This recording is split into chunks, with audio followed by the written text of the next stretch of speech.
KL14 Malabar food എന്ന എൻ്റെ YouTube ചാനലിലേക്ക് എല്ലാവർക്കും സ്വാഗതം. അപ്പോൾ ഇന്ന് ടിഫിൻ ബോക്സ് ഐറ്റമാണ് ഞാൻ നിങ്ങൾക്ക് ഷെയർ ചെയ്യുന്നത്. സ്കൂളെല്ലാം തുറക്കാറായി. അപ്പോൾ ഇനി കുഞ്ഞൊക്കെ എന്ത് കൊടുക്കും എന്ന ടെൻഷനൊന്നും വേണ്ട. നല്ല അടിപൊളിയായിട്ട് ഫ്രൈഡ് റൈസാണ് ഞാൻ ഉണ്ടാക്കുന്നത്. അപ്പോൾ ഹെൽത്തി ആയിട്ടുള്ള പ്രോട്ടീൻ റിച്ച് ലഞ്ചാണ് ഞാൻ നിങ്ങൾക്ക് ഷെയർ ചെയ്യുന്നത്. അതിന് വേണ്ടിയിട്ട് ഞാനിവിടെ കുറച്ച് വെജിറ്റബിൾസ് എടുത്തു വച്ചിട്ടുണ്ട്. 1/2 കിലോ ഉരുളക്കിഴങ്ങും, ഒരു ക്യാപ്സിക്കം, ഒരു ക്യാരറ്റ്, 100 ഗ്രാം ബീൻസ്, കുറച്ച് സോയാബീൻ.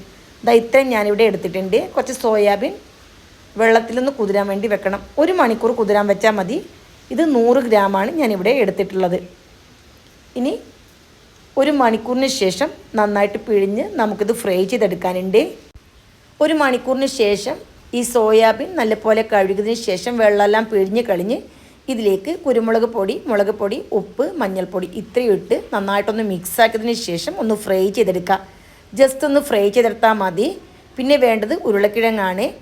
അതും ഉപ്പും മുളക് പൊടിയും മഞ്ഞൾപ്പൊടിയും പെപ്പർ പൗഡർ ഇത്രയും ഇട്ട് നല്ലപോലെ ഒന്ന് മിക്സാക്കി ഫ്രൈ ചെയ്തെടുക്കാം. ഇനി സോയാബോളും അതേപോലെ തന്നെ ഉരുളക്കിഴങ്ങും ഒരു 10 മിനിറ്റ് റെസ്റ്റ് ചെയ്യാൻ വേണ്ടി വെക്കണം. അതിന് ശേഷമാണ് ഞാൻ ഫ്രൈ ചെയ്തെടുക്കുന്നത്. മീഡിയം ടു ലോ ഫ്ലെയിമിൽ രണ്ടും ഒരു 4-5 മിനിറ്റോ ഫ്രൈ ചെയ്തെടുത്താൽ മതി. ഈ ഒരു ഭക്ഷണം നമ്മൾ ടിഫിനിലിട്ട് കൊടുത്താൽ ഒരു ദിവസത്തേക്ക് ആവശ്യമുള്ള എല്ലാ പ്രോട്ടീൻസും വിറ്റാമിൻസും നമുക്ക് ഈ ഭക്ഷണത്തിൽ കൂടി ലഭിക്കുന്നതാണ്. അപ്പോൾ ആദ്യം സോയാബോളൊന്ന് ഫ്രൈ ചെയ്തെടുത്തു. ഇനി ഇതേ ഓയിലിലേക്ക് തന്നെ നമ്മൾ ഉരുളക്കിഴങ്ങ് ഇട്ട് ഒന്ന് ഫ്രൈ ചെയ്തെടുക്കണം. ഇനി ഓയിലൊന്നും നിങ്ങൾക്ക് ഇത്രയൊന്നും വേണ്ടാന്നുണ്ടെങ്കിൽ വളരെ കുറഞ്ഞ അളവിൽ ഒഴിച്ചിട്ടും നമുക്ക് ഈ ഫ്രൈ ആക്കി എടുക്കാൻ. നല്ല നോൺ സ്റ്റിക്കിൻ്റെ പാൻ ആണെങ്കിൽ ഓയിൽ വളരെ കുറച്ച് ഒഴിച്ചു കൊടുത്താൽ മതി. ഇവിടെ എല്ലാം കൂടി നന്നായിട്ട് ഫ്രൈ ആക്കി എടുത്തിട്ടുണ്ട്. ഇനി നമുക്കിതിലേക്ക് ആവശ്യമുള്ള റൈസ് ഒന്ന് വേവിച്ചെടുക്കാം. 1/2 കിലോ റൈസാണ് ഞാനിപ്പോൾ എടുത്തിട്ടുള്ളത്. അപ്പോൾ നിങ്ങൾക്ക് വേണമെന്നുണ്ടെങ്കിൽ ബസ്മതി റൈസ് എടുക്കാം. ഞാനിവിടെ ചെറിയ അരി വെച്ചിട്ടാണ് ഉണ്ടാക്കുന്നത്. തനിമ റൈസിലാണ് ഉണ്ടാക്കുന്നത്. ഇനി ജീരകശാല നിങ്ങളുടെ കയ്യിൽ ഏത് അരിയാണുള്ളത് ആ അരി വെച്ച് നമുക്ക് ഈ റൈസ് ഉണ്ടാക്കിയെടുക്കാം. 1 കപ്പ് അരിക്ക് 4 കപ്പ് വെള്ളം എന്ന കണക്കിനാണ് ഞാനിവിടെ എടുത്തിട്ടുള്ളത്. 1 ടേബിൾ സ്പൂൺ റിഫൈൻഡ് ഓയിൽ, ആവശ്യത്തിനുള്ള ഉപ്പ്, കുറച്ച് ഗരം മസാല ഇത്രയും ഒഴിച്ച് തിളപ്പിച്ചെടുത്തതിന് ശേഷം നമുക്ക് അരിയിട്ട് വേവിച്ചെടുക്കാം. ചെറിയ അരിയാണെങ്കിൽ ഒരു 4 മിനിറ്റ് മീഡിയം തീയിൽ വേവിച്ചെടുത്താൽ മതി. ഇനി ബസ്മതി റൈസ് എടുക്കുന്നുണ്ടെങ്കിൽ ഇന്ത്യ ഗേറ്റിൻ്റെ അരിയാണെങ്കിൽ ഒരു 6 മിനിറ്റ് വേവിച്ചെടുക്കേണ്ടി വരും. ചില ആൾക്കാർ മന്തി റൈസായ സെല്ല റൈസ് ഉപയോഗിക്കലുണ്ട്. അങ്ങനെയാണെങ്കിൽ 8 മുതൽ 9 മിനിറ്റ് വരെ അരി വേവിച്ചെടുക്കേണ്ടി വരും. ഇനി അരി വെന്ത് കഴിഞ്ഞാൽ ഒരു പാത്രത്തിലേക്ക് ഒഴിച്ച് ഒന്ന് വെള്ളമൊക്കെ ആറാൻ വേണ്ടി വെക്കുക. ഇനി നമുക്ക് ഈ മസാല ഉണ്ടാക്കിയെടുക്കാം.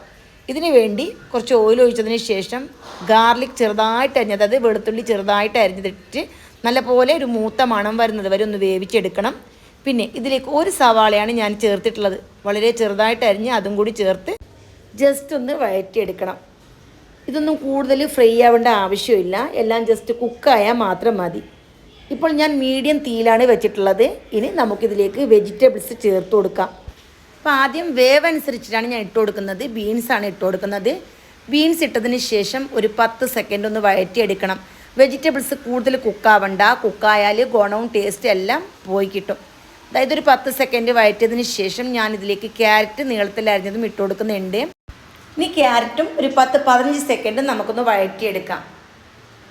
അപ്പോൾ നിങ്ങൾക്ക് ഇതിലേക്ക് വേണമെന്നുണ്ടെങ്കിൽ മഷ്റൂം ഇട്ട് കൊടുക്കാം, അതേപോലെ കോളിഫ്ലവർ ഇട്ട് കൊടുക്കാം. നിങ്ങളുടെ കയ്യിൽ ഏത് വെജിറ്റബിൾസ് ആണ് ഉള്ളത് അത് ഇട്ട് കൊടുക്കാം. നല്ലപോലെ വെന്ത് ഉടയുന്ന വെജിറ്റബിൾസ് ഇട്ട് കൊടുക്കാതിരിക്കുന്നതാണ് ഏറ്റവും നല്ലത്. വെജിറ്റബിൾസ് എല്ലാം നല്ലപോലെ ഞാനിവിടെ വഴറ്റിയെടുക്കുന്നുണ്ട്. ഞാൻ കഴിഞ്ഞ ദിവസം ചിക്കൻ ഫ്രൈഡ് റൈസിൻ്റെ റെസിപ്പി അപ്ലോഡ് ചെയ്തിട്ടുണ്ടായിരുന്നു. അതും കുഞ്ഞുമക്കൾക്ക് കൊടുക്കാൻ പറ്റിയ അടിപൊളി ഒരു ഐറ്റമാണ്. അപ്പോൾ അതും നിങ്ങളൊന്ന് നോക്കണം. ഇവിടെ വെജിറ്റബിൾസ് എല്ലാം നല്ലപോലെ വഴന്ന് വന്നിട്ടുണ്ട്. ഇനി ഞാനിതിലേക്ക് ക്യാപ്സിക്കം ചെറുതായിട്ട് അരിഞ്ഞതും കൂടി ചേർത്ത് കൊടുക്കുന്നുണ്ട്. വലിയ സൈസിലുള്ള ഒരു ക്യാപ്സിക്കമാണ് ഞാൻ എടുത്തിട്ടുള്ളത്. ഇനി നിങ്ങൾക്ക് കുഞ്ഞുമക്കൾക്ക് മാത്രമാണ്, ടിഫിൻ ബോക്സിലേക്ക് മാത്രമാണെങ്കിൽ ഈ റൈസിൻ്റെ പകുതി എടുത്താൽ മതി. അതായത് 1/4 കിലോ എടുത്താൽ മതി.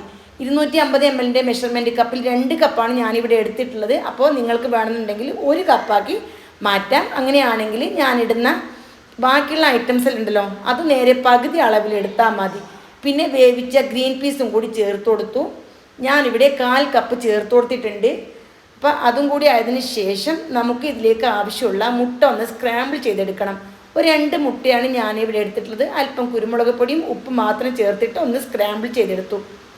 പിന്നെ ഇതിലേക്ക് ആവശ്യമുള്ള സോസ് ഒഴിച്ചു കൊടുത്തു. 2 ടേബിൾ സ്പൂൺ തക്കാളി സോസും 1 ടേബിൾ സ്പൂൺ സോയാ സോസും ചേർത്ത് കൊടുത്തു. മറ്റേ അടുപ്പിൽ മുട്ട സ്ക്രാമ്പിൾ ചെയ്യാൻ വേണ്ടിയിട്ട് വെച്ചിട്ടുണ്ട്. അപ്പോൾ ആ ഒരു കാര്യം ശ്രദ്ധിക്കണം. വളരെ ടേസ്റ്റിയും അതേപോലെ ഹെൽത്തിയും ആയിട്ടുള്ള ഒരു ലഞ്ച് അല്ലെങ്കിൽ ടിഫിൻ ബോക്സാണ് ഞാൻ നിങ്ങൾക്ക് ഷെയർ ചെയ്യുന്നത്. ദാ മുട്ട നല്ലപോലെ സ്ക്രാമ്പിൾ ചെയ്തെടുത്തിട്ടുണ്ട്. അതും നമുക്ക് ഈ വെജിറ്റബിൾസിൻ്റെ കൂടെ ഇട്ട് കൊടുക്കാം. ഇനി ഇതിൻ്റെ കൂട്ടത്തിൽ ചിക്കൻ വേണമെന്നുണ്ടെങ്കിൽ ചിക്കൻ ഫ്രൈ ചെയ്തും ബോൺലെസ് ആയിട്ട് ഇട്ട് കൊടുക്കാം. അപ്പോൾ അതൊക്കെ നിങ്ങളുടെ ഇഷ്ടമാണ്. ഞാനിന്ന് ഫ്രൈഡ് റൈസ് കാണിച്ചിരുന്നത് വെജിറ്റബിളാണ്. ദാ മുട്ട സ്ക്രാമ്പിൾ ചെയ്തെല്ലാം ഇട്ട് കൊടുത്തു. അതേപോലെ സോയാബോൾ ഫ്രൈ ചെയ്ത് വെച്ചതും പൊട്ടറ്റോ ഫ്രൈ ചെയ്ത് വെച്ചതും ചേർത്ത് കൊടുത്തിട്ട് നന്നായിട്ടൊന്ന് മിക്സാക്കി എടുക്കണം. അടിപൊളി ഫ്ലേവറാണ്, അത്രയും മണം വരുന്നുണ്ട്. അപ്പോൾ ഈ ഒരു ടിഫിൻ കൊടുത്താൽ കുട്ടികൾക്ക് ഇതിൻ്റെ കൂടെ കറിയൊന്നും ആവശ്യമില്ല. എല്ലാവർക്കും നന്നായിട്ട് ഇഷ്ടപ്പെടുന്ന ഒരു റെസിപ്പിയാണ്. ചൂടാറിക്കഴിഞ്ഞാലും കഴിക്കാൻ ടേസ്റ്റി ആയിട്ടുള്ള ഒരു റെസിപ്പിയാണിത്. പിന്നെ ഇതിലേക്ക് പെപ്പർ പൗഡർ ചേർത്ത് കൊടുത്തു. 1 ടേബിൾ സ്പൂണാണ് ഞാൻ ചേർത്ത് കൊടുത്തത്. മക്കൾക്കായതുകൊണ്ട് 1 ടേബിൾ സ്പൂൺ ചേർത്ത് കൊടുക്കണം. ഇനി നമ്മൾക്ക് വലിയ ആൾക്കാർക്കാണെങ്കിൽ ഇതിൻ്റെ കൂട്ടത്തിൽ 1 ടീസ്പൂൺ എക്സ്ട്രാ ചേർത്ത് കൊടുക്കാം. വെജിറ്റബിൾസ് എല്ലാം നല്ലപോലെ പാകമായിട്ടുണ്ട്. ഇനി നമുക്ക് ഇതിലേക്ക് വേവിച്ച് വെച്ചിരിക്കുന്ന റൈസ് ചേർത്ത് കൊടുക്കാം. ഇതാ ഞാനെല്ലാം ഇതിലേക്ക് ഇട്ട് കൊടുക്കുന്നുണ്ട്. പിന്നെ റൈസ് ഉണ്ടാക്കുന്ന സമയം വെന്ത് കുഴഞ്ഞ് പോകാൻ പാടില്ല. കുഞ്ഞരിയാണെങ്കിൽ ഒരു 4 മിനിറ്റ് കൊണ്ട് തന്നെ വേവിച്ചെടുക്കാൻ പറ്റും. ഇന്ത്യ ഗേറ്റാകുമ്പോൾ 6 മിനിറ്റ് വേണ്ടി വരും, അല്ലെങ്കിൽ 5 മിനിറ്റ് കൊണ്ട് വെന്ത് കിട്ടും. 8 മുതൽ 9 മിനിറ്റ് വരെയാണ് സെല്ലാ റൈസ് വേവാൻ എടുക്കുന്ന സമയം. ഇതെല്ലാം വെള്ളം തിളച്ചതിന് ശേഷമുള്ള ടൈമാണ് ഞാൻ പറഞ്ഞത്. വെള്ളം തിളച്ചതിന് ശേഷം അരിയിട്ട് കൊടുക്കണം. ഇപ്പോൾ ചോറൊക്കെ നന്നായിട്ട് മിക്സാക്കി എടുത്തു. ഇതിലേക്ക് മല്ലിയിലയും കൂടി ഇട്ടതിന് ശേഷം ഞാനിവിടെ സെർവ് ചെയ്യുന്നുണ്ട്. ഭയങ്കര ടേസ്റ്റി ആയിട്ടുള്ളൊരു ടിഫിൻ ബോക്സ് ഐറ്റം റെഡി ആയിട്ടുണ്ട്. തീർച്ചയായിട്ടും നിങ്ങൾക്കും നിങ്ങളുടെ കുഞ്ഞു മക്കൾക്കും ഈ റെസിപ്പി ഇഷ്ടപ്പെടും. എല്ലാവരും ട്രൈ ചെയ്ത് നോക്കണം. ഇനിയുള്ള ദിവസങ്ങളിൽ, ഇന്നത്തെ ദിവസം നോക്കണ്ട, ഇനി വരും ആഴ്ചകളിൽ ഞാൻ സൺഡേ സ്പെഷ്യലായിരിക്കും ടിഫിൻ ബോക്സ് റെസിപ്പി അപ്ലോഡ് ചെയ്യുന്നത്. അപ്പോൾ എല്ലാവരും പുതിയ പുതിയ ടിഫിൻ ബോക്സ് ഐറ്റത്തിന് വെയിറ്റ് ചെയ്തിരിക്കുക. വീണ്ടും കാണാം. ജസാക്കല്ലാഹ് ഖൈർ.